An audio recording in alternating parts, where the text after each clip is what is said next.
अब देखिए, बिहार में हुए एसआईआर को लेकर एक बड़ा अपडेट सामने आ रहा है। इस मामले को लेकर सुप्रीम कोर्ट सुनवाई करने के लिए तैयार हो चुका है। जी हां, 12 अगस्त ये वो तारीख होगा जब सुप्रीम कोर्ट में एसआईआर को लेकर सुनवाई होगी। ये बड़ी खबर इस वक्त आप तक पहुंचा रहे हैं।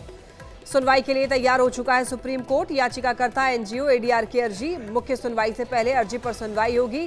12 अगस्त को मामले पर सुनवाई होनी है। निर्वाचन आयोग से हल्फनामा दाखिल करने के लिए कहा गया है, तो 12 अगस्त को इस मामले पर सुप्रीम कोर्ट में सुनवाई होगी। एसआईआर यानी मतदाता पुनरीक्षण का मामला काफी गरमाया हुआ है अभी पूरे देश भर में।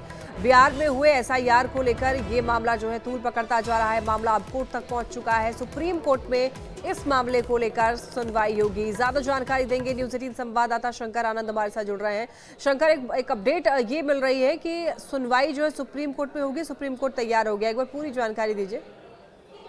देखिए, सुप्रीम कोर्ट 12 अगस्त को इस मामले पर सुनवाई करेगी। और देखिए, जिस तरह से पिछले कुछ समय के दौरान में सुप्रीम कोर्ट में कई याचिकाएं दायर हुई, जिसमें कि बिहार में विशेष मतदाता पुनरीक्षण से जो जुड़ा मामला था, इस मामले पे कई याचिकाएं दायर हुई। उस मामलों पर सुनवाई भी चल रही लगातार। लेकिन जिस तरह से प्रशांत भूषण के द्वारा जिस तरह से एक याचिका दायर की गई, और दरअसल ये प्रशांत भूषण जो है एनजीओ एडीआर जो है उसके तरफ से वो पेश हुए, और जिस तरह से उनकी याचिका है वो ये याचिका थोड़ा सा अलग है। उस याचिका में कहा गया है कि जिस तरह से ड्राफ्ट लिस्ट में जिन 65 लाख मतदाताओं के नाम हटाए गए हैं या छूट गए हैं, उनका नाम सार्वजनिक किया जाए। ये उनकी याचिका का मुख्य बिंदु है। इसके साथ ही उन्होंने ये भी कहा है कि चुनाव आयोग के द्वारा जिनकी मौत हो गई है, जिन लोगों का नाम उसके बाद उसका हटाया गया या बिहार में नहीं रह रहे हैं, उन नामों को भी सार्वजनिक किया जाए। यानी कि ऐसे नाम जो बिहार मूल के रहने वाले हैं लेकिन अलग राज्यों में जाकर के अपना मतदाता पहचान पत्र बना लिए हैं, या वैसे लोग जो मृत हो चुके हैं लेकिन उनका नाम वोटर लिस्ट में है, या जिन लोगों का नाम हटाया गया है, तो उन 65 लाख जो लोग हैं जिनका नाम हटाया है, तो उन नामों को भी अब सार्वजनिक करना चाहिए, जिससे कि तमाम जानकारी निकल के सामने आए। तो ये उस याचिका का मूल रूप है। तो अब इस मामले पर अब 12 अगस्त को इस मामले पर सुनवाई होगी। अब देखना लाजमी होगा। लेकिन अभी तक शंकर कोई कंप्लेंट दर्ज नहीं की गई है इससे जुड़ी हुई कोई भी।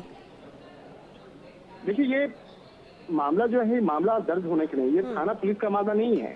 ये मामला सुप्रीम कोर्ट में एक याचिका दायर की गई है कि एनजीओ के द्वारा, एनजीओ का नाम है एडीआर, उसके द्वारा ये याचिका दायर की गई है। और याचिका दायर करके कोर्ट से अपील की गई है कि उन जो 65 लाख लोग हैं उनके नाम का खुलासा किया जाए, जो बकायदा जो केंद्रीय चुनाव आयोग के द्वारा जिन ड्राफ्ट लिस्ट में जिन 65 लाख लोगों का नाम हटाया गया है, तो ये उनकी याचिका है। लेकिन इस याचिका पर अभी सुनवाई होना बाकी है।